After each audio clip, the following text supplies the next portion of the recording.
Itu udah nggak ada cara lain, itu pertama. Mohon maaf Mbak Irma, itu Iya. di belakang ada yang lagi main kolintang apa gimana? Iya nih kayaknya kayak tetangga deh kayaknya. Kedengeran banget ya? Semoga. Nggak, memang gimana nggak dong? gini nggak apa-apa Mbak Irma. Ini Berarti Tuhan kita harus tuh baik mindful sama ya. kita. Kita harus mindful, Iya, mindful. kita dilatih untuk tahan dari distraksi ya. Mari kita Untungnya mindful, saya orang ya Manado ampun. ya. Aku juga berusaha untuk fokus, gengs, gitu ya. Ya ampun. Semoga dia aman ya, gengs, ya kan. Oke. Gila, ini berat banget buat Dave yang gampang ke distract. Ini berat sekali. Dia lagi ngomongin soal latihan be mindful, jeda 10 detik, tiba-tiba kondisinya danggu. Ini bener-bener yang namanya relatable banget gak sih? Semoga audiens ini juga bisa memahami ada hal-hal tertentu yang gak bisa kita kendalikan. Exactly. Yang kita kendalikan adalah diri kita sendiri, bener gak? Betul. Gue lagi ngobrol sama Mbak Irma mindful di dagduk-dagduk, switch gue tuh ke dagduk-dagduk, gue mau ngapain? Udah gak kok. Bener.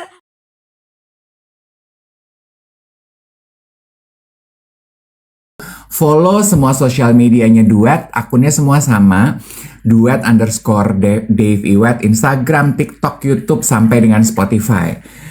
Please do follow our Spotify. Kita lagi berusaha mengembangkan platform Spotify kita selain TikTok. Nah, kalau teman-teman pengen gabung fans club, apa tuh namanya, WhatsApp channel tempat kita drop pengumuman ya. Linknya ada di bio TikTok. Kalau nggak bisa diklik di bio IG-nya Duet ya. Di situ jadi kita suka drop pengumuman-pengumuman. Kalau kita bikin event, kalau kita punya goodie bag, kalau kita punya merchandise. Good morning semuanya, Hartono, Diki ya, semuanya kita drop di situ. Ya, hari ini aku pikir tuh hari ini tanggal 1 karena di kalender aku masih tanggal 1. Ternyata udah lewat 4 hari aku punya positivity journal. Hari ini pertanyaannya, what makes you feel good about the future? What makes you feel good about the future? Or Duet, gitu deh ya. Duet siaran pagi. Excited to see how it turn out. To see how it will flourish. Alright. Next. Halo, lagi bersihin apa tuh di ujung sana? Lupa ngelap kamera. Hai, selamat pagi.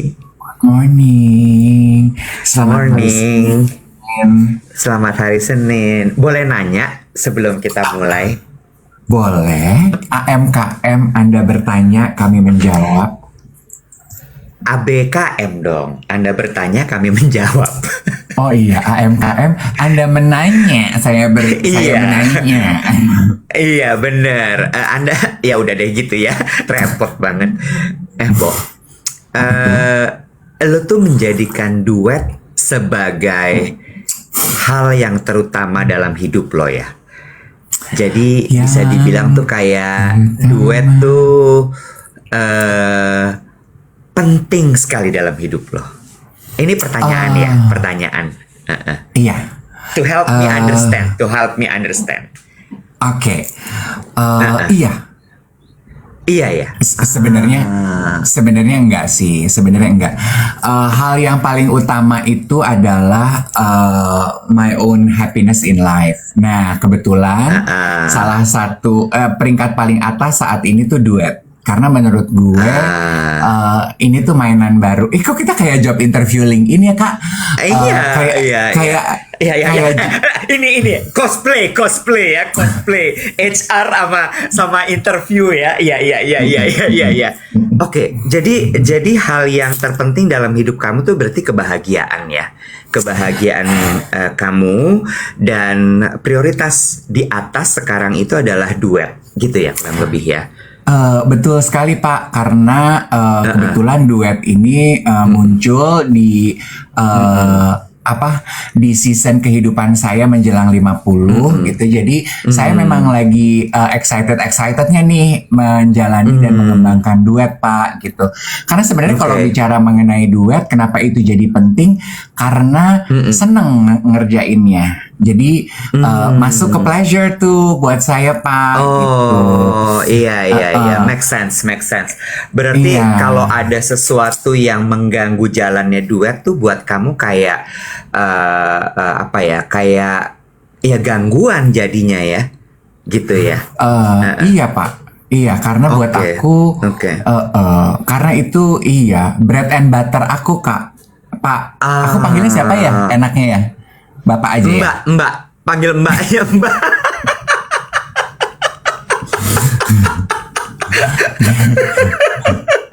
Bingung Kenapa lu pagi-pagi nanya begitu? Menjadi aksentik.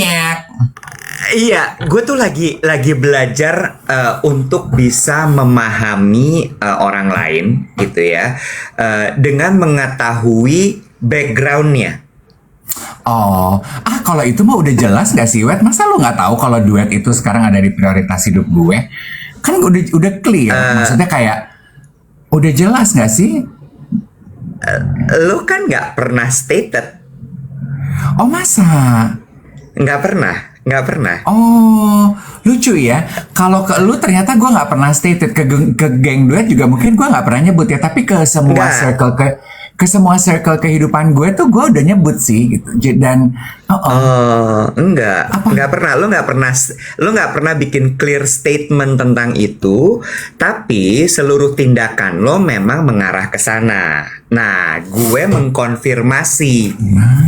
Bener nggak gitu? Bener. Keluarlah statement ini. Bener. Gitu. Oke. Bener.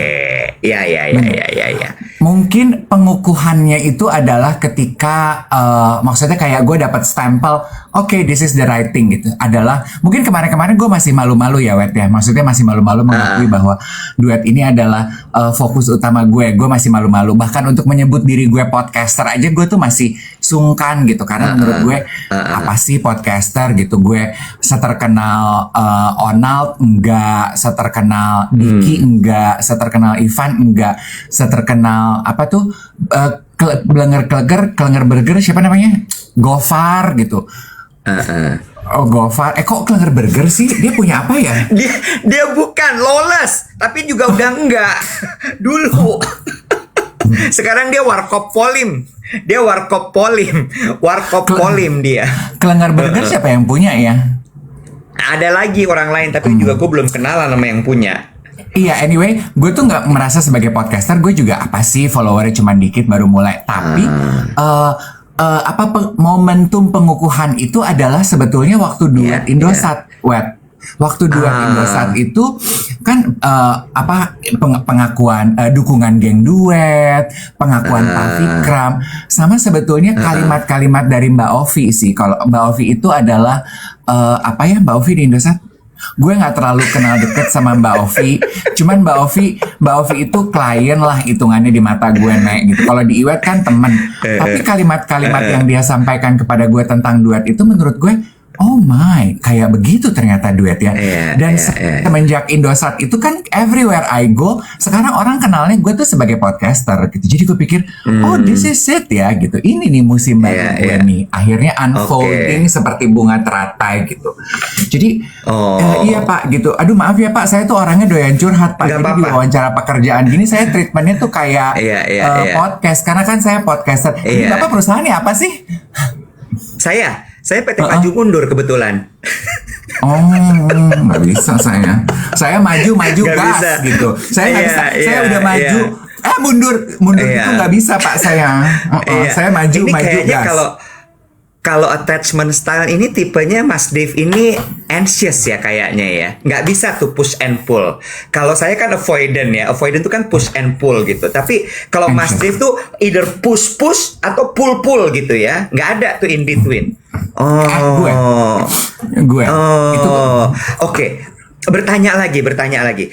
Apakah kalau anxious seperti itu Mas Dave itu banyak reaktif ketimbang memberikan jeda dulu terhadap sebuah masalah? Ini hari apa sih? Ribet banget kehidupan kita jam 10 lewat 8. Hah? Belum jam 10, baru jam 7 lewat 7. Iya, 7:07. Ya, baru 7 lewat 7. Enggak, tapi gimana? Kita diskusi lagi. Silakan. Bagaimana?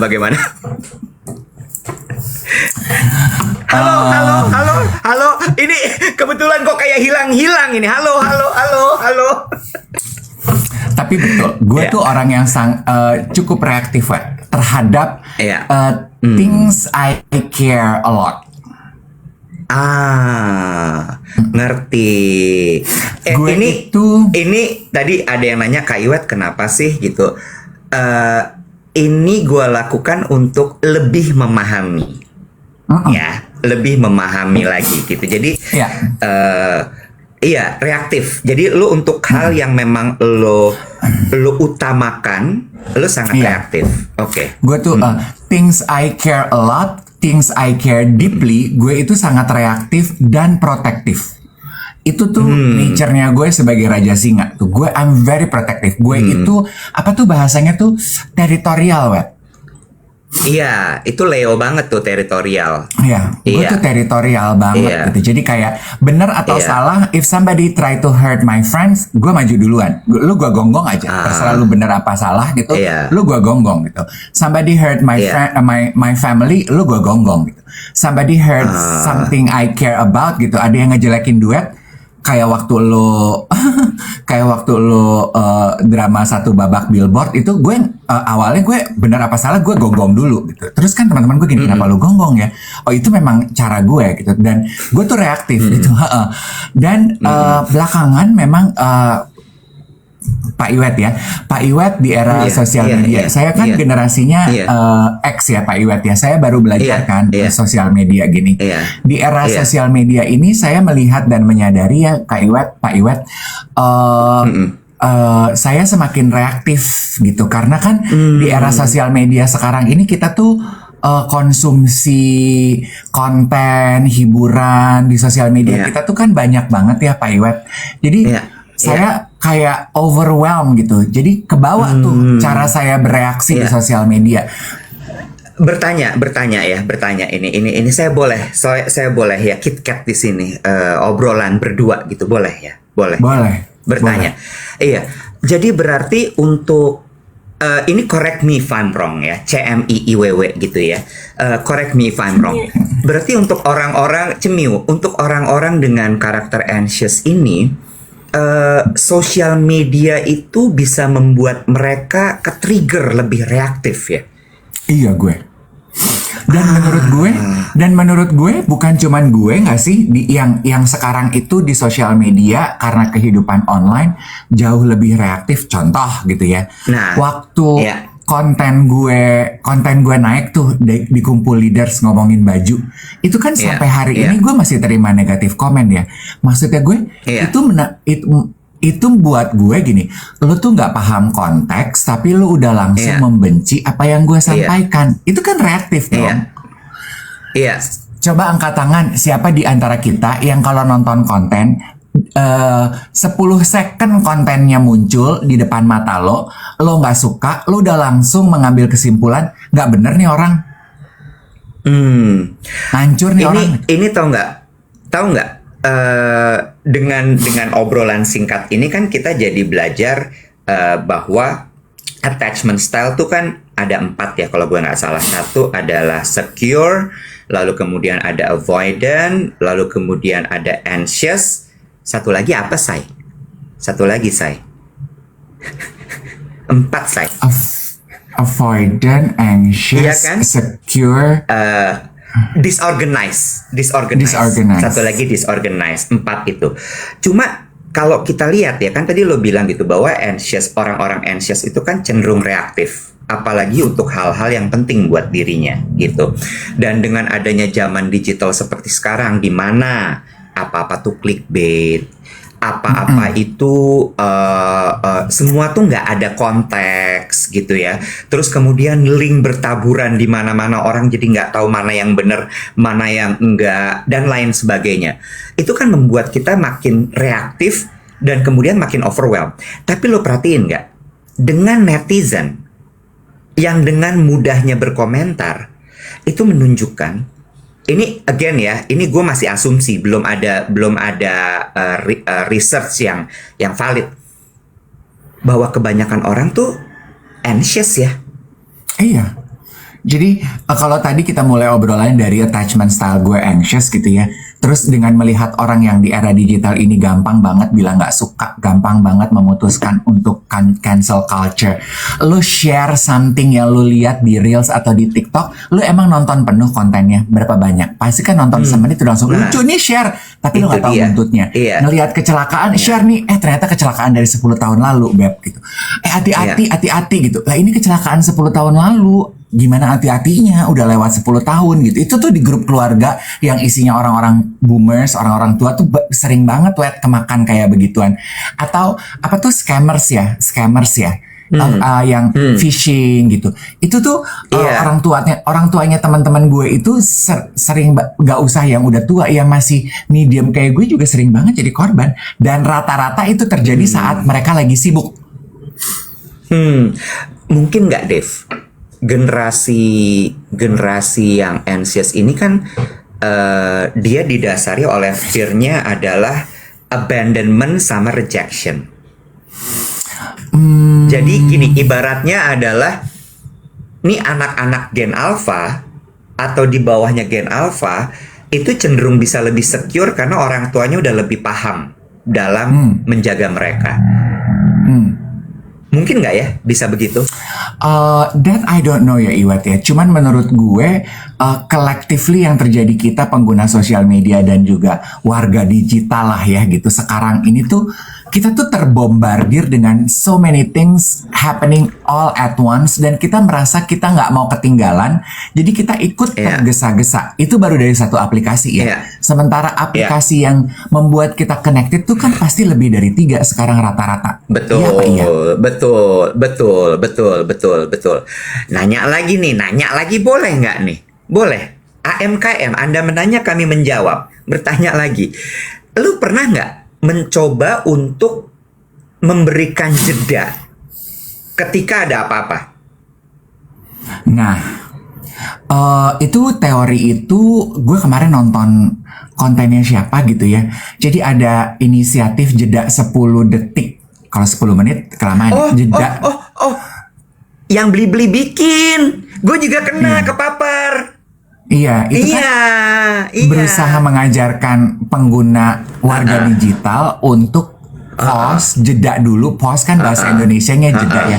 Jeda dulu sebelum bereaksi. Apapun itu ya. Bereaksi membalas grup WhatsApp, membalas email, membalas konten. Atau berapa banyak di antara kita yang kalau doom scrolling malam-malam suka terjebak dengan membeli barang yang sebenarnya kita nggak butuh gitu. Atau gue kemarin, it happened in front of my eyes gitu. Lagi dinner gitu ya.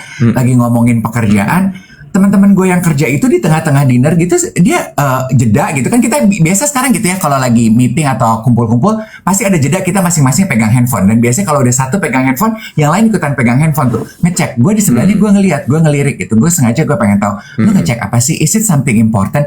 Gak ada yang important juga. Chat WhatsApp, scroll ke atas nggak ada yang penting, lihat Telegram, scroll ke atas nggak ada yang penting, buka IG, scroll, buka TikTok, scroll nggak ada yang penting, tutup lagi. Itu kan sebenarnya in the middle of dinner meeting ya gitu.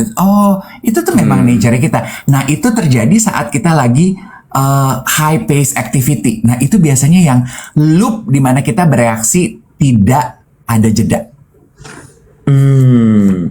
Kita jeda dulu sesaat karena mulai sepertinya keblebekan ya, geng duet yang baru saja berakhir pekan panjang alias long weekend. Kita jeda sebentar, kita ingetin jangan lupa untuk tap layarnya ya. Kita masih punya KPI 1 juta likes. Jangan lupa juga untuk di-share live ini kepada teman-temannya karena duet siaran pagi setiap Senin sampai Jumat menjumpai geng duet. Tapi gini geng duet sebenarnya ini nggak terlalu berat sih. Cuma kita kan kalau di duet itu selalu punya satu konsep besar, mengurus diri. Iya nggak sih? Mengurus diri itu kan masih kita bawa gitu. Mengurus diri itu bukan cuman untuk kita membuat diri kita lebih kurus, tapi mengurus diri itu sebenarnya lebih banyak bagaimana kita melihat ke dalam. Dan salah satu caranya adalah dengan mengetahui itu tadi attachment style kita. Dan dengan tahu kayak tadi gitu ya, gue nanya sama Dave, lo begini, lo begitu.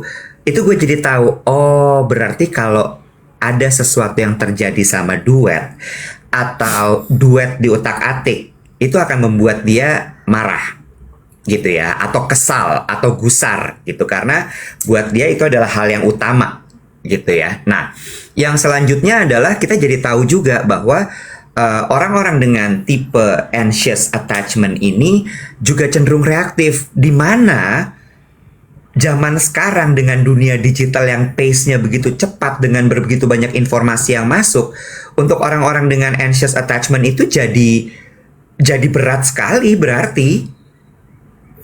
Tapi terlepas dari attachment issues ya Iwet ya. Kalau tadi tuh omongan gue tuh lebih ke secara kolektif warga digital. Gen Z itu ada researchnya sehari 7 jam plus minus spending time-nya di dunia digital. Kita yang bukan Gen Z terus merasa gue mah bukan Gen Z, gue nggak 7 jam, yakin. Di handphone lo ada tuh screen time lo. Gue tuh rata-rata per hari 3-4 jam buat screen time gue. Ya kan sebenarnya kepotong sejam tiap hari siaran ya. Sisanya tuh ya kebagi aja gitu. Dan gue sulit sih kalau enggak, sebentar. Gue ini sedikit. Tanpa bermaksud untuk kemudian jadi mendiskreditkan, untuk orang-orang yang bekerja agak sulit sebenarnya. Karena bisa jadi, karena semua pekerjaan ada di situ kan? Betul. Nah itu betul. tuh kalau lu bilang gini, tapi kan gue nggak mainan social media, it is still considered a screen time. True, betul. Dan lagi pula gini ya, sekarang apa sih yang nggak lu lakukan di handphone? Transfer, bayar pesan moda transportasi, ngecek weather aja di handphone, Beb. Ngeluarin kalkulator aja di handphone. Gue mau bayar belanjaan online gue $63, berapa rupiah tuh ya? Ngitungnya di handphone. Benar. Nah itu dia, makin dong. Dengan lo terus buka terus handphone lo itu, akhirnya semakin banyak stimulan yang membuat lo jadi kayak overwhelmed. Nah ini sebenarnya pengingat sih buat geng duet. Coba deh diingat-ingat. Setuju nggak kalau akhir-akhir ini geng duet itu jadi mudah overwhelmed karena konten-konten, hal-hal yang ada di smartphone kita. Coba diingat-ingat. Jadi kita gini, oh iya ya, bener juga ya. Ternyata salah satu hal yang membuat kita overwhelmed itu adalah karena sering melihat handphone. Lo tau nggak? Kenapa sebabnya gue sangat suka sekali lari? Karena it calms your nervous system? Itu kan efek setelahnya ya. Tapi dengan berlari itu selama 30 menit sampai 1 jam, gue nggak buka handphone gue sama sekali. Nah. Iya nggak? Dan di situ gue bener-bener fokus dengan diri gue sendiri. Sama nafas gue, dengan pemandangan di sekitar gue, dengan langkahnya gue. Itu yang menurut gue sesuatu yang kita butuhkan tuh.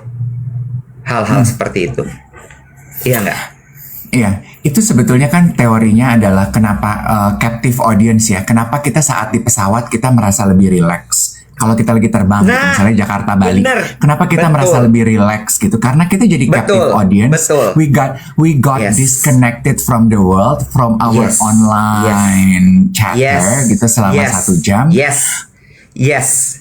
Lo jadi jauh lebih tenang ya. Tentunya selain tekanan udara itu juga yang gue baca membuat nervous system dan juga emosi kita sedikit lebih naik ya gitu. Makanya gue bingung, cuma mungkin itu buat orang yang kerja. Wi-Fi airline itu buat gue why gitu. Bukannya kita bisa malah seneng ya gitu got disconnected, cuman yang kerja mungkin tetap butuh online ya gitu. Tapi it's a choice. Tapi lately belakangan adalah kan semenjak gue matanya udah plus, gue tuh sangat jarang pakai kacamata hitam. Nah, karena kacamata hitam gue itu nggak ada lensa progresifnya. Udah 3 bulan ini gue tuh masih sering fatigue gitu. Gue mulai merasa kelelahan sih online gitu. Makanya gue nggak terlalu niat tuh bikin konten di TikTok. Malas aja, udah lagi malas gitu. Nah, gue sekarang nemu satu jalan ninja tuh. Kalau gue lagi pengen break, got disconnected from my online chatter, gue kemana-mana pakai kacamata hitam, web. Jadi kalau pakai kacamata hitam gue nggak bisa baca. Kalau nggak bisa baca, gue nggak pegang handphone. Jadi gue asli menikmati mendengarkan my company. Iya, iya. Nah, ini yang kemudian jadi pertanyaan gitu. Seberapa tahan lo bisa tidak menyentuh handphone? Kalau gue kan gue paksa ya.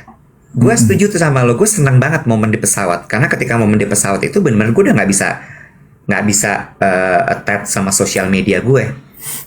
Iya nggak? Nah, sebentar, belum selesai Mas Dev. Sabar Mas Dev. Mas Dev ini buru-buru banget. Terus kemudian yang berikutnya, nggak tahu ya, gue ada nggak contoh lain yang membuat lo terpaksa untuk akhirnya tidak berinteraksi sama handphone lo? Satu lagi kalau buat gue adalah ketika lari. Lari itu soalnya bener-bener gue udah nggak mungkin lihat handphone tuh gimana caranya. Jadi pasti udah gue taruh di kantong belakang celana, di pocket waist gue. Terus abis itu udah gue lari gitu. Karena gini, gym aja menurut gue itu masih lo buka-buka handphone. Ya, mungkin high rocks masih itu bisa, tapi kan nggak berenang. Nah, cuma gue gini loh, intinya adalah gue pingin tahu ada nggak sih kegiatan yang banyak dilakukan oleh banyak orang, yang mudah dilakukan oleh banyak orang tanpa menggunakan handphone. Karena menurut gue lari itu nggak semua orang lari. Naik pesawat nggak tiap hari lo naik pesawat, kecuali lo adalah air crew. Sebenarnya ya, lu mijet, lu pergi ke spa, itu kan sebenarnya itu adalah kalau gue itu momen lu untuk disengage. Tapi sekarang sesuai cerita gue, pengalaman gue di tempat pijat gue, di samping gue lagi pijat tuh handphonenya tetap nyala. Gue kemarin kan tadi gue mau bilang gini, contoh kegiatan yang bisa nggak bawa handphone, sauna. Gue mau bilang begitu ya, karena sauna bawa handphone tuh di luar Nurul nggak sih? Tapi gue nggak jadi bilang gitu karena kemarin bapak-bapak di samping gue sauna bawa handphone. Jadi gue gini, either dia kaya banget atau handphonenya kuat banget. Nah, gitu. Atau mandi emang lu bisa bawa handphone? But then again ada juga orang yang teleponan sambil mandi, nyikat kamar mandi gitu ya, yang berhubungan sama air. Tapi setelah kita breakdown semuanya nempel ya handphone. Coba satu lagi tuh, nyikat kamar mandi. Lo tahu nggak ada beberapa orang yang kalau lagi stres itu nyikat kamar mandi. I do that. Nah, iya kan lo ya kan? Dan itu kan karena itu tadi lo lepas sama handphone lo bener-bener fokus ngosrek, ngebersihin noda, sehingga begitu lo selesai dari situ tuh kayak gitu. Nah, ini tuh yang sebenarnya mau kita bahas. Tadi Dave udah sempat bilang gitu. Ini juga gue tuh ngebahas ini gara-gara gue kepapar sama konten yang dibuat sama Blibli soal jeda 10 detik. Bagus menurut gue kontennya, karena dengan dunia yang semakin cepat ini, orang tuh jadi sangat reaktif. Gue lihat orang jadi sangat reaktif, orang jadi tidak pernah memberikan waktu untuk mereka berpikir dulu. Dan menurut gue make sense gitu kan, Dokter Gia dulu pernah bikinnya kasih waktu 90 detik. 90 detik tuh lumayan lama loh buat orang modern. Kalau 10 detik itu doable banget. Iya kan? Lebih kayak 10 detik tuh bisa sih. Dan kalau misalnya lo lagi, ini kadang-kadang ya, misalnya lo lagi di meeting gitu, intens, diserang, dong. 10 detik tuh masih nggak membuat lo jadi kayak orang cengok gitu. Kalau 90 detik kan kayak diam, nggak ada komentar. Tapi kan kalau 10 detik tuh lo masih bisa napas 3 kali, baru lo jawab gitu. Iya gak sih? Betul, geng duet sebentar ya, aku mau bacain beberapa geng duet menurut gue lucu gini. Iya kak, bener ya, setelah dilihat-lihat ternyata semua kegiatan kita itu berhubungan sama handphone. Tadi ada yang bilang biasanya ibadah, kalau dulu pergi ibadah, pergi gereja, ngaji, itu kita bisa disengage dari handphone. Sekarang ngaji aja lihatnya di handphone. Lah gue ibadah aja semua pegang handphone karena buka Alkitabnya di handphone. Ada yang komentar gini, motong rambut aja sekarang hairdresser megang handphone. Kalau dulu kan it is considered as a routine ya gitu. Kalau lagi potong rambut gue lo ngecek WhatsApp gitu. Tapi sekarang cannot. Dan ini bagus deh. Ini bagus. User bilang gini, orang terlalu takut menghadapi isi pikirannya sendiri sehingga smartphone dijadikan sarana escape. Keren. Bener. By the way, untuk yang dari tadi bilang Kak bahas Devil Wears Prada besok ya, karena Dave baru nonton malam ini. Jadi kita bahasnya besok ya. Kalau misalnya kita bahasnya hari ini, nanti spoiler buat Dave. Jadi biar Dave nonton dulu malam ini, besok kita bahas. Kembali lagi kita kepada topik kita pagi hari. Anjay. Gina bilang gini, sekarang kak kalau kita ngelamun di tempat umum dibilang aneh. Betul. Iya gak sih? Kita nggak bahas Michael, udah kakak ketinggalan. Udah pertama kali film Michael keluar udah dibahas. Oh iya, tapi kalau yang masih pengen nonton deh, filmnya bagus. Bicara mengenai kebiasaan kita connected ya, warga digital. Kalau geng duet merasa bahwa itu kayaknya bukan gue, coba kita tilik dan sedikit lebih jujur ya. Mungkin pangkal kenapa kita lebih impulsif sekarang, gampang mengambil keputusan tanpa pertimbangan panjang dan masak. Kita nggak mau menghargai proses. Itu tuh sebetulnya adalah salah satu efeknya juga ya. Impulse buying, clicking things tanpa kita sadari benar gitu. Langsung diklik buru-buru gitu. Ini kayaknya promo, diklik, ternyata bukan gitu. Gampang banget kan. Terus micro stress itu bukan stress yang gede gitu ya. Tapi tekanan terus-menerus dari munculnya notifikasi pipip gitu. Iya kan? Atau constant distraction gitu. Sebenarnya nggak ada yang nyariin lo. Tapi lo ada dorongan untuk ngecek. Cek nih postingan. Gimana dorongannya? Bo, lo harus tahu. Coba geng duet siapa yang sama kayak gue? Bener, Salcen, bikin gusar. Setuju gue. Notifikasi itu kan macam-macam, Medef. Ada yang bunyi, ada juga yang cuman simbol atau logo atau lambang. Both buat gue itu mengganggu. Siapa yang juga merasakan demikian? Terakhir tuh hari sebelum long weekend, hari Kamis gue meeting, tim gue itu handphonenya dinyalain sama dia. Jadi ketika WhatsApp masuk tuh bunyi tung tung tung. Itu gue langsung gini. Boleh di silent nggak? Buat gue itu stressful banget loh. Itu satu. Yang kedua, gue nggak tahan ngeliat notifikasi tidak terbuka di handphone gue. Gue nggak tahan. Gue bener-bener yang kayak apa nih, penting nih gitu. Jadi, waduh, zaman sekarang itu menurut gue, mudah sekali. Beda ya? Iya. Ini challenging. Pasti pernah dengar istilah popcorn brain. Waktu itu muncul gue gini, apa ya? Ternyata kesulitan fokus dan fokus kita scattered kayak popcorn aja gitu, meledak hilang gitu. Itu juga karena warga digital dengan semua distraksinya, popcorn brain. Iya, true. Dan itu yang kemudian balik lagi gitu. Kenapa gue bilang bahwa kontennya Blibli yang jeda 10 detik tuh jadi kena banget ke gue. Karena buat gue kayak, iya lagi, ini tuh sesuatu yang penting. Dan ini kan pernah dibahas sama Haimin Sunim kan. Lu kasih jeda dulu, bukan break ya. Jeda tuh bener-bener cuman kayak napas 3 kali, 10 detik lo kasih, baru lo bereaksi. Itu ternyata web totally different langsung. Kenapa? Itu Kenapa? inisiatif jeda 10 detik dari beli-beli itu didukung sama Komdigi, Kemendak, dan Bank Indonesia. Jadi ini kayak social eksperimen gitu. Lucu ya? I know teman-temannya gini. Jeda itu tuh udah banyak sebetulnya yang ngingetin. Lu bilang kan Hainim, Sunim, ada yang bilang di kontennya pakar ini udah yes. Tapi seberapa banyak dari kita yang menyadari itu penting dan melakukannya? Kita kan gitu ya Iwan. Kalau kita nggak sadar itu penting, kita nggak akan melakukannya. Urgensinya harus ada di depan dulu. Once it is not important for us and not urgent, we will not do it. Nah yang kita breakdown dari tadi tuh kita mengupas satu-satu anjir gitu ya.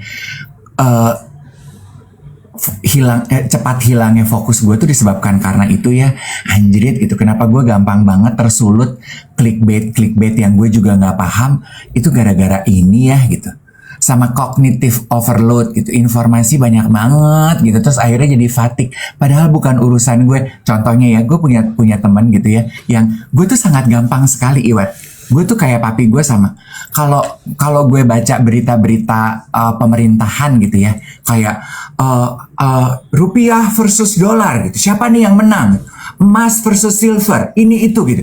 Pemerintahan ini, kebijakan ini. Gue tuh bisa emosi banget gitu gue. Gimana nih nasib gue sebagai warga gini? Kebijakan BPJS gue gini. Lah gue gimana nih? Gitu. Gue tuh gitu tuh. Asuransi naik. Terus gue mesti tambah berapa? Gitu. Gue tuh gitu, teman gue gini, kenapa lo jadi nyolot banget sih gitu. Itu there is nothing you can do, lu tuh cuman rakyat. Iya juga sih gitu. Ya udah nggak usah dibaca berita-berita gitu, tapi dia muncul gitu. Ya kan lu bisa pilih dong, algoritma kan mengikuti keinginan lo. Iya juga ya gitu, cognitive overload bro. Iya, itu yang kemarin baru gue bahas kan, nyokap gue ulang tahun tuh tanggal 2 kemarin. Itu yang gue bahas. Selamat ulang tahun. Itu yang kemarin gue bahas sama nyokap gue. Udah ya mah, jangan gampang kepancing ya. Doa gue itu sehat, panjang umur, disayang semua, lebih sabar, nggak reaktif menghadapi konten sosmed. Karena oh my god, buat gue yang attachment style-nya avoidant, orang-orang anxiety tuh bikin gue anxious, tau gak lo? Kayak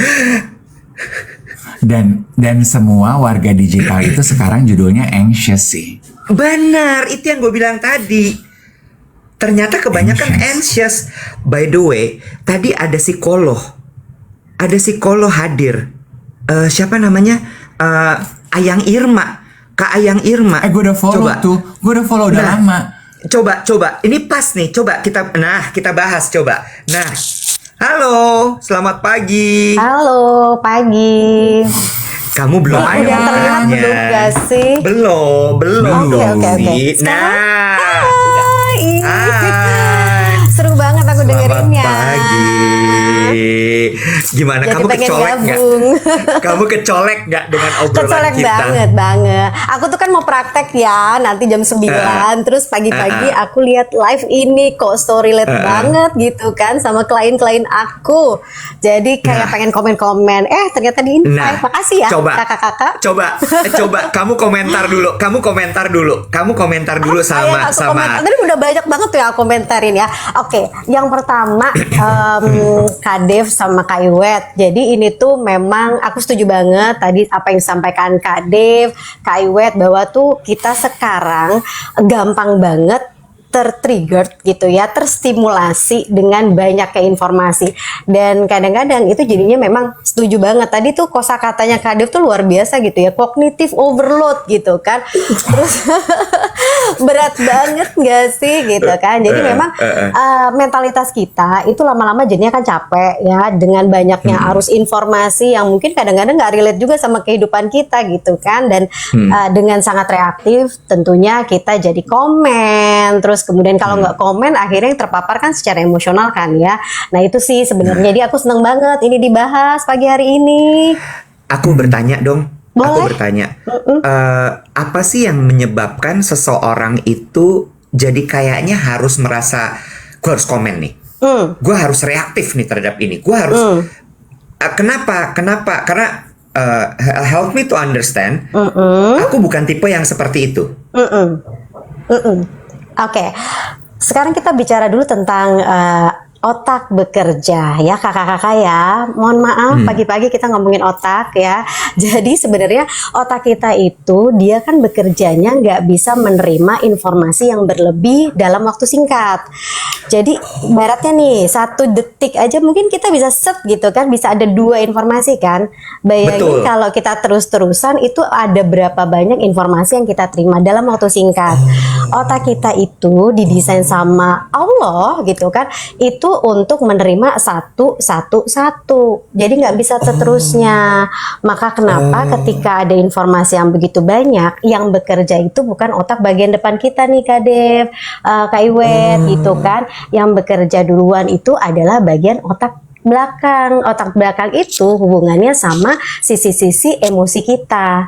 Makanya kenapa informasi yang terlalu banyak itu membuat kita nggak bisa berpikir jernih. Karena yang bekerja itu ya memang jadinya otak emosi kita, bukan otak rasional gitu. Bertanya, lah kok ada orang yang bisa dia bukan membagi tapi kayak memisahkan gitu. Oke, ini nggak penting untuk dikomentarin.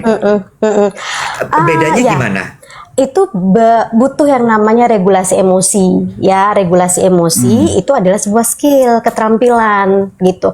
Jadi ada individu yang mampu memisahkan, artinya dia sudah belajar cukup banyak tentang salah satunya adalah menjeda tuh Kak Dev, Kak Iwet. Jadi kayak jeda yang dirimu sampaikan tadi, bahwa ya udah tarik nafas sebentar aja itu sebetulnya sudah memberikan efek yang positif untuk si otak gitu kan. Jadi orang itu butuh latihan, butuh skill. Akhirnya dia misahin, oh ini nggak penting banget, nggak relate sama hidup saya. Oh yang ini nih memang urgent gitu. Nah itu memang perlu latihan dan kesadaran penuh ya, untuk bisa memahami bahwa ini tuh memang nggak jadi bagian hidup saya dan nggak penting juga untuk saya komentarin atau mungkin saya repost atau saya share di grup WhatsApp lah atau story lah atau apapun. Jadi begitu sih. Mbak Irma, jadi kan tadi geng duet ya Mbak Irma bilang saat kita lagi sibuk itu kita kenapa jadi mudah tersulut dan terpantik Benar. karena kita mikirnya pakai otak emosional gitu.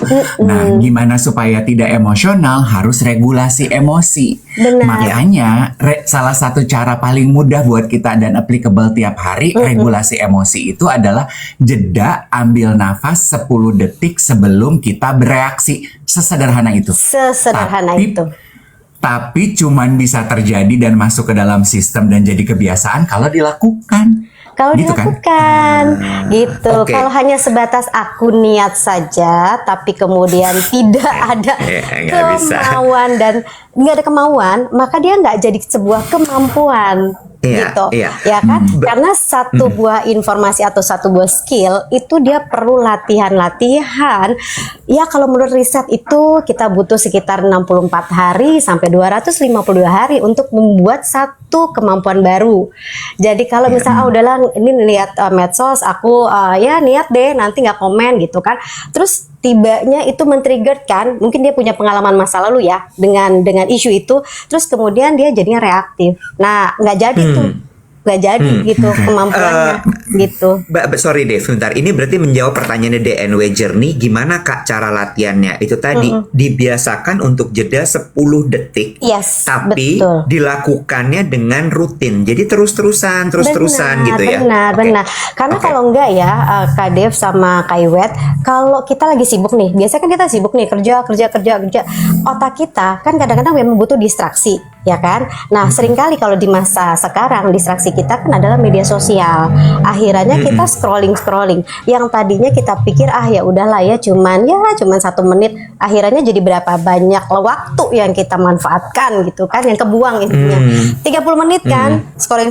Nah, karena otak kita itu dia tuh butuh pelarian sedikit aja untuk membuat kita tuh happy, sebenarnya begitu. Ya kan? Nah, oke. jadinya apa? Jadi distraksi itu ibaratnya cuma pelarian aja, tapi lama-lama jadi nggak efektif Oke. gitu. Oke, pertanyaan. Oke. Karena itu sebetulnya yang tadi aku pengen tanya ke Mbak Irma. Kan Mbak Irma bilang otak kita itu butuh distraksi saat kita lagi sibuk, butuh sedikit break, a moment of pleasure gitu. Makanya Benar, kalau kita lagi benar. kerja, lagi hektik gitu, kita Benar. suka tuh ambil handphone scrolling gitu ya. Penggantinya apa sih selain scrolling yang juga bisa memberikan efek break dari distraksi dan memberikan distraksi yang pleasurable tapi lebih sehat lah gitu quote unquote? Oke, pertama memang basically mindful breathing itu udah pasti. Itu udah nggak ada cara lain, itu pertama. Bernafas. Mohon maaf Mbak Irma, itu Iya. di belakang ada yang lagi main kolintang apa gimana? Iya nih kayaknya kayak tetangga deh kayaknya. Kedengeran banget ya? Semoga. Enggak, Aduh, memang gimana enggak dong? gini, enggak apa-apa Mbak Irma. Ini Berarti Tuhan kita harus tuh baik mindful sama ya. kita. Kita harus mindful, Iya, mindful. kita dilatih untuk tahan dari distraksi ya. Mari kita Untungnya mindful, saya orang ya Manado ampun. ya. Aku juga berusaha untuk fokus, gengs, gitu ya. Ya ampun. Semoga dia aman ya, gengs, ya kan. Oke. Gila, ini berat banget buat Dave yang gampang ke distract. Ini berat sekali. Dia lagi ngomongin soal latihan be mindful, jeda 10 detik, tiba-tiba kondisinya dagu. Ini bener-bener yang namanya relatable banget gak sih? Semoga audiens ini juga bisa memahami ada hal-hal tertentu yang gak bisa kita kendalikan. Exactly. Yang kita kendalikan adalah diri kita sendiri, bener gak? Betul. Gue lagi ngobrol sama Mbak Irma mindful di dagduk-dagduk, switch gue tuh ke dagduk-dagduk, gue mau ngapain? Udah gak kok. Bener, langsung ujian praktek. Jadi kenapa? Jadi ya udah dari tadi Langsung coba nggak ujian apa yang aku praktek. lakukan? Yang aku praktekkan adalah breathing dari tadi ya, Iya. gengs ya. Jadi Iya, dengan bernapas ya kan untuk bisa ya tadi untuk tetap fokus nih sama apa yang disampaikan Kak Dev sama apa yang disampaikan Kak Iwet ya kan, supaya aku bisa Iya. mindful juga dalam menjawab. Itu pertama. Terus kemudian in daily life juga sebenarnya ya sesederhana kita tuh ngaduk-ngaduk teh kita yang punya wewangian tertentu. Ya 10 detik kan udah terjadi beberapa kali putaran ya. Itu juga bisa kita lakukan gitu. Kalau lari itu jangka panjang karena kan Kak Iwet kan memang lari itu ya memang sebuah usaha untuk bisa meregulasi diri dengan lebih baik, tapi butuh keterampilan yang panjang tentunya gitu. Kayaknya aku tahu deh. Pengendalian diri itu aku pelajarin dari lari kayaknya ya. Bisa jadi karena kan otakmu terlatih iya. bernafas. Sebenarnya ketika Iya. kalau misalnya gini, mungkin ada gengs yang bertanya, bener. Mbak Ayang Irma, aku nggak bisa lari gitu, nafasku pendek. Iya, Ya nggak iya. apa-apa juga, nggak usah Nggak dipaksa. apa-apa. Jalan pagi ya kan. Terus kemudian yoga, meditasi itu latihan jangka panjang. Tapi kalau yang harian ya memang ketika ada sebuah stimulus masuk, yang harus dilakukan adalah bernapas. Udah nggak ada yang cara lain sebenarnya. Jadi kayak misalnya ke-trigger nih ya kan. Ya sudah nggak ada cara lain ya, breathing aja dulu, terus kemudian itu kasih emosi kita nih sedikit jeda sebentar, nanti dia akan mempengaruhi otak bagian depan memang gitu. Jadi itu sih yang bisa kita lakukan gitu. Oke. Interesting. Sebenarnya Menarik. apa sih tandanya Mbak Irma orang itu udah lebih tidak reaktif? Tandanya apa? Udah nggak terlalu reaktif, ada nggak? Ya, itu kan perlu latihan ya. Jadi kalau misalnya ada sebuah stimulus ya kan, terus kemudian terkoneksi dengan pengalaman masa lalu kemudian ketika dia lihat dia sudah latihan menjeda tadi, dia nggak akan reaktif. Dia jadi, ternyata gue udah lebih tenang loh dapat berita itu atau ngelihat berita itu gitu kan. Tapi Oke, kalau orang-orang yang masih reaktif ya pasti gampang tersulut emosinya ya. Terus Iya. kemudian juga ya pasti dia akan nih jempolnya nggak akan tahan nih untuk bisa berkomentar, atau at least dia akan reposting ya kan ke media sosialnya dia juga gitu kan. Nah itu banyak terjadi. Kadang-kadang juga jadinya mental load. Dia nanti nih pagi hari ini nih dia dapat berita nggak enak di tempat kerja, itu dia nggak akan maksimal bekerjanya karena emosi dia masih dipengaruhi. Karena emosi itu lebih lama dampaknya, apalagi kalau emosi negatif. Sedangkan emosi bahagia itu dia cuma sebentar kita rasaan gitu. Jadi emosi senang, joyful, excited itu pendek waktunya. Tapi kalau misalnya emosi negatif itu dia lebih panjang. Makanya kenapa orang gampang trauma. Nah, kayak misalnya kasus-kasus kemarin ya, pekan lalu kan kita dapat berita banyak yang negatif ya dalam satu pekan di media sosial. Itu banyak loh klienku yang masih terdampak sampai sekarang, masih dia struggling ya kan, apalagi tadi attachmentnya versi yang tadi Kak Iwet sampaikan gitu. Jadi cemas aja gitu bawaannya dan nggak optimal, ngasuh anak nggak optimal, sama pasangan dia masih kebawa, di kerjaan juga nggak optimal karena terdampak begitu. Gitu. Kalau Itu gitu pertanyaannya, Sorry Dev, ini Libe Lavi nanya kenapa bisa lebih panjang kalau emosi Ya, apa negatif Negatif. tadi. Karena gini, otak kita itu kalau misalnya ada luka secara emosional yang kita rasakan, itu sebenarnya sama dengan luka fisik di bagian otak bekerjanya. Jadi kalau sakitnya ya kayak sakit secara fisik, misalnya kita kena memar. Memar itu kan bisa berhari-hari nggak enaknya kan? Atau kita sakit asam lambung, kita udah minum obat nih, tapi kan dampak obatnya nggak langsung instan saat itu, dia butuh waktu. Nah maka kenapa di bagian otak yang emosinya itu terdampak secara negatif relatif lebih panjang. Makanya kenapa banyakin aja algoritmanya tuh yang positif gitu supaya kita tuh terdampak lebih baik gitu ya. Misalnya nih ya algoritmanya duet terus-terusan aja gitu kan, happy aja terus gitu hormon oksitosinnya. Nah tapi kalau yang dilihat algoritmanya negatif semua nih Kak Iwet sama Kak Dev, udah pasti begitu terus kemudian terdampaklah kita secara psikis, kemudian muncullah sakit secara fisik gitu ya. Ini yang bangun istana emang masih ada dari sekarang sampai sekarang. Mohon maaf ya saudara-saudara geng semua. It's okay, nggak masalah. Oke, keren. Kalau udah terlanjur gitu ya, setelah kita menyadari emosi positif itu bertahannya sebentar, Betul. emosi negatif bertahannya lama. Ya. Misalkan udah terlanjur nih hari ini kita memulai hari dengan emosi negatif, kan dia akan lama karena kita nggak pengen dia berlama-lama mempengaruhi kita. Apa sih yang bisa kita lakukan, Mbak Irma? Oke, pertama pagi hari Anda jangan pegang handphone dulu, udah pasti ya kan? Karena otak itu butuh adaptasi.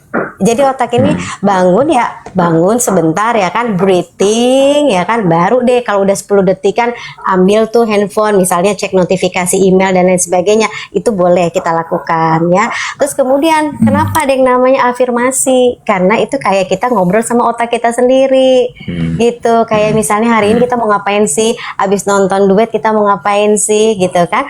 Nah, nanti kemudian di perjalanan waktu nih antara jam 8 sampai jam 12 kasih lagi jeda 10 detik itu kan sebenarnya cukup lama loh. Kayak misalnya kayak 1, 2, 3 itu lama. Jadi kayak duduk sebentar ya kan, tarik nafas, itu sebenarnya kita udah mempersiapkan otak kita untuk lebih sehat sih. Panjang umur awet muda insya Allah. Gitu. Mbak Yang, berarti kalau misalnya, aku setuju banget tuh, pagi itu adalah momen kalau buat aku yang nggak boleh diganggu sama orang lain, sama Betul. siapapun, karena itu akan menentukan hari aku seperti apa. Tapi kan namanya hari sial tuh nggak pernah ada di kalender ya, ada aja gitu, ada aja. Udah kejadian nih, iya kan, bener kan? Hari sial tuh tidak ada di kalender. Kejadian, terus gimana caranya supaya kita bisa mengembalikan kembali nih supaya sisa harinya nggak jadi berantakan, kan harus diregulasi kan. Oke, yang harus dilakukan adalah memvalidasi dulu emosinya kan, itu penting. Kesel karena nih gue nih, aduh gue kesel nih gitu ya. Gue kesel banget gara-gara si A, si B ngomongnya tuh sarkas dan gue nggak suka. Jadi itu harus di spill, dan kalau misalnya bisa memang harus diucapkan tuh Kak Iwet, supaya apa? Telingamu mendengar. Gitu kan. Nah kemudian itu akan dicerna sama si otak bahwa oke, nggak apa-apa juga sih marah, ya udah sih gitu kan, biasa aja gitu kan. Terus ya sudah, ketika kita acknowledge tubuh kita dengan kalimat afirmatif tadi atau validasi tadi, itu biasanya terjadi penurunan tuh hormon stresnya. Masalahnya mah nggak kelar, tapi itu membuat dia jadi punya waktu menjeda karena dia memproses si 10 detik tadi kan. Nah kemudian nanti dia akan melanjutkan hari, walaupun dia masih kesel banget ya, tapi paling tidak pikiran dan tubuhnya tuh tahu benar bahwa dia tuh lagi nggak enak loh gitu kan. Dan terus berikutnya jangan keras banget sama diri sendiri, itu udah penting banget. Karena kayak yang nggak bisa, gue tuh harus A, B, C, D, enggak deh kayaknya gini. Itu justru memaksakan tubuh dan pikiran kita untuk sesuatu hal yang memang yang nggak harus selesai saat itu loh, dan nggak apa-apa gitu. Jadi itu sih sebenarnya gitu. Bertanya, ada orang yang kan tadi bagus tuh dibilang di acknowledge rasanya kesel, nggak suka dan sebagainya gitu ya. Tapi ada juga orang yang menanggapinya dengan dikeluarin langsung emosinya ke orang yang bikin kesel itu. Nah itu gimana? Mana yang lebih baik? yang lebih baik ya, pertama nggak apa-apa menjeda dulu. Kalaupun kita ingin keluarkan, kalau kita udah jeda, yang kita keluarkan itu nggak melukai gitu loh. Ah, Jadi misalnya gini, Kak Dev tuh kesel banget sama seseorang. Terus kalau nggak dipakai jeda, dia akan langsung keluar aja tuh kalimat-kalimat makian misalnya, sarkastik atau dan sebagainya gitu kan. Tapi Paham. kalau dia, gue marah sama dia, gue nggak suka sama dia, ya kan. Terus sebelum dia ngomong nih sama si yang bersangkutan, oke, tarik nafas dulu, baru dia ngomong. Wet, gue tuh nggak suka ya sama lu karena lu ABC. Tapi kan tone-nya nggak tinggi, kalimatnya jauh lebih mindful.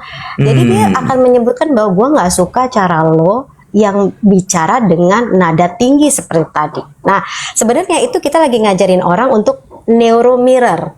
Jadi kayak kita tuh pantul-pantulan aja karena otak tuh bekerja gitu berdasarkan apa yang paling sering dia lihat atau yang sedang dia lihat. Jadi kalau kita kesel banget, itu nggak membuat itu fakta. Kita kesel banget itu adalah sebuah fakta. Gue nggak suka sama dia. Tapi ketika kita menjeda memproses emosi kita dengan cukup baik, maka yang keluar itu jauh lebih elegan dan berkelas lah ya. Terus Ngerti. akhirnya pantulannya akan lebih sehat aja. Kitanya juga nggak akan marah sampai besokannya gitu. Iya. sebenarnya Interesting. berarti Mbak Irma jeda 10 detik ini tuh iya memang gitu ya, awal diskusi duet pagi hari ini tuh karena distraksi digital gitu. Tapi sebenarnya juga bisa kita pakai untuk hal lain ya. Selain itu misalnya Benar. ketika kita sedang terjebak dalam diskusi konfrontasional sama pasangan gitu. Ya kan, atau di Benar. kantor gitu. Sebelum Benar. kita bereaksi dipancing marah, kita ikutan marah, meledak emosi kita, Betul. ribut deh gitu suami Benar. istri. Lu jeda dulu gitu sebelum Betul. memberikan respon. Iya kan? Benar, betul. Bisa dipakai segala lini kehidupan kita. Bahkan even kalau nggak ada orang pun, kita sendiri lagi berantem sama pikiran sendiri, ya kita bisa pakai itu, gitu kan? Iya. Ini Bonifa nanya berapa lama jeda yang ideal, Mbak? Tadi udah dibilang bahwa sebenarnya dengan bernafas 10 detik saja itu sudah cukup banget. Itu Yes. cukup banget. Cuma memang jeda 10 detik dengan entah itu bernafas, entah itu kita diam dulu, itu harus dilatih terus-terusan. Supaya itu tadi, jadi kalau ada sesuatu yang menstimulasi kita, itu kita dengan gampang langsung nahan diri, diam dulu, nggak langsung bereaksi dan lain sebagainya, gitu. Ya, jadi mengambil keputusan dengan jauh lebih tenang gitu ya mungkin ya semenjak ketika kita jeda 10 detik. Pengen tahu deh, aku nggak tahu ya nanyanya ke siapa. Ini kan tadi kita tuh sebetulnya diskusi ini terpantik gara-gara inisiatifnya Beli-Beli jeda 10 Betul. detik. Kenapa ya Beli-Beli bikin inisiatif ini? Ada yang tahu nggak? Iden Mbak Irma atau Mbak Iwet? Nggak. lu juga pertanyaannya kadang-kadang gini-gini dah. Gue tuh kayak gini. Kalau kayak gini repot, mesti panggil orang brand yang nanya. Enggak, gue juga gini. Kenapa ya si Beli-Beli bikin itu? Gue tuh muncul di kepala gue terus gue gini. Tapi nggak ada yang dari Beli-Beli nih. Gue nanyanya ke siapa ya gitu. Ketika Tapi lu gue nanya juga. ngucap, Tapi lu karena itu kolintang bunyi-bunyi. Jadi gue nggak pakai jeda nih. Gue nyesel sendiri loh. iya. Kenapa ya Beli-Beli? Iya kan? Tapi taunya dari Iya. siapa ya? Tapi mungkin gini kali ya, Dev. Orang tuh kan kadang-kadang suka itu tadi, apalagi kalau misalnya Beli-Beli itu kan aplikasi belanja online ya. Orang tuh suka reaktif kan kalau di belanja online, bukan di Beli-Beli ya, sehingga akhirnya mereka dapat barang-barang yang nggak asli misalnya. Kalau di Beli-Beli sih nggak mungkin, pasti asli. Terus kemudian barang-barang yang ngerti nggak sih, yang nggak bener gitu, sehingga akhirnya itu menjadi penting gitu untuk lo 10 detik tahan dulu supaya lo nggak reaktif dan lain sebagainya. Dan menurut gue ini ya balik lagi nggak cuman buat Beli-Beli doang sih, buat semua bagus ini. Ya. Betul. Bagus banget. Makanya supaya kita nggak impulse buying ya, itu yang sering terjadi Iya. sih. Kayak gue juga lately terjebak tuh, I'm guilty of that tuh. Tapi sebenarnya inisiatif ini bukan cuman prakarsa Beli-Beli, tapi juga didukung oleh Komdigi, Kementerian Perdagangan, dan juga Bank Indonesia. Iya. Jadi nyambung sebenarnya ya ini semua. Emang Iya. ajakan aja buat kita warga digital Indonesia untuk sedikit jadi lebih cerdas gitu ya. Kalau aku tuh paling kenanya adalah bagian kemakan clickbait sih gitu. Orang kita tuh kemakan banget clickbait gitu. Aku mungkin pengen nanya sama Mbak Irma gitu ya. Kenapa sih Mbak ini tuh it happen worldwide atau orang Indonesia aja sih yang gampang emosion dengan clickbait, Mbak Irma, in your opinion? Semua sih, semua orang terdampak. Semua yang menggunakan media sosial itu terdampak ya. Jadi intinya ya setiap individu itu beresiko tinggi dan berpotensi untuk tadi ngeklik gitu. Terutama kalau misalnya mereka nggak memiliki keterampilan untuk menjeda 10 detik. Oke. Mbak Irma, ada pertanyaan esensial banget menyangkut topik pembicaraan kita pagi ini, dititipkan oleh Geng Duet. Maaf ya, semalam juga pas lagi aku nontonin kontennya Mbak Irma tuh, terus aku gini, aku pengen tahu deh gitu, karena anak-anaknya semua UI loh, Wet, masuknya dengan jalur prestasi. Mbak Irma juga hebat loh nih, Mbak Irma sekeluarga. Kenapa di depannya namanya Ayang ya? Ada cerita lucu kata Geng Duet soal nama tersebut. Jadi aku tuh aslinya dari Sumatera Barat. Di Sumatera Barat, di Kabupaten Pariaman, di sana itu ada nama panggilan pertama untuk anak perempuan selain Uni. Jadi Ayang itu sama dengan Uni, kakak, teteh. Jadi bukan sosok centil-centilan gitu, Kak Dev, Kak Iwet. Ayang tuh Jadi teteh Ayang gitu. tuh teteh. Jadi kenapa Ayang Irma ya sebenarnya kakak Irma, teteh Irma, Uni Irma gitu. Jadi bukan yang Jadi manggilnya- sosok gemes-gemes. Kenapa? Jadi manggilnya kalau mau manggil Kak Irma bukan Kak Ayang ya, karena kalau Kak Ayang jadinya kakak-kakak. Ya, tapi Mbak, tapi banyak juga yang akhirnya ya Ayang Irma aja, atau misalnya manggilnya Ayang gitu. Ayang tuh sebenarnya teteh, Uni kakak gitulah gitu. Tapi karena udah lama ya dari kecil ya akhirnya banyak yang manggilnya Mbak Ayang, Kak Ayang gitu. Jadi Ayang itu dianggap sebagai your first name ya. Berarti mulai Yes. besok Geng Duet Yes. kita saling sapanya pakai Ayang Ayang-ayangan. Ayang. Boleh. Iya, Ayang Iwet lagi ngetik apa sih di laptop, tatok Ayang Iwet. Kenal orang beli-beli. Boleh nanya kenapa dia bikin itu. Permisi, Ayang itu buat perempuan bukan sih? Iya nggak sih? Ayang itu buat perempuan Betul, kan? betul. Panggilan. Tapi khusus untuk perempuan pertama ya. Iya. Jadi makanya gue gini, ini nggak tepat penggunaan lo, bro. Nggak tepat Oh, penggunaan buat lo. perempuan kayak Ito gitu ya. Oh. Iya. Iya, Oh, iya, Kak Iwet iya. tuh dari Sumatera Barat juga. Iya. Oh ya Allah. Ya. Makanya dari tadi Ajo udah. Ya, Ajo aja Ajo. udah. Udah, Ajo boleh Udah, gitu. aduh, ya. Gitu. Oke, Ayang Irma, terima kasih banyak untuk ngobrol-ngobrol pagi hari ini. Menurut aku ini sangat penting sekali ya obrolan ini, dan gue apresiasi sekali sama Blibli yang membuat campaign jeda 10 detik ini, karena mengingatkan kita untuk sekali lagi tidak reaktif kepada hal-hal yang ada di luar kontrol kita. Apalagi di zaman digital seperti sekarang ini, ada banyak sekali hal-hal yang bisa menstimulasi kita gitu. Dan kalau kita nggak pandai-pandai meresponnya, meregulasi diri kita, keblinger kita, hancur nanti malah. Kan kesel ya, elunya hancur berantakan, sementara orang-orang di luar sana tetap aja hidup gitu. Itu sih. Iya, colekan yang baik dari obrolan kita. Thank you banget Mbak Irma untuk membagi insight-nya. Semoga nggak kapok. Besok-besok dicolek-colek Duet. Kalau Duet punya topik obrolan Tidak. Dan seputar mudah-mudahan nggak ada ini ya pengembangan. pembangunan istana di samping rumah. Punten. Iya, nggak apa-apa. Nah itu kita selesai ngobrol, dia juga selesai. Berarti emang dia Iya, kayaknya geng Duet benar. juga itu Betul. tukangnya ya. Have a Alright, very beautiful kalau day. begitu, Thank you. siap. See you next Sampai time ketemu ya lagi Mbak ya. Irma. Dadah. Bye-bye. Alright, bye. Gitu. Oh, si Iwan juga udah cabut. Oh, udah nih kita barengan bubar. Oh, bubar guys. Gila, gue gak dikode. Oh, siaul ya lo semua.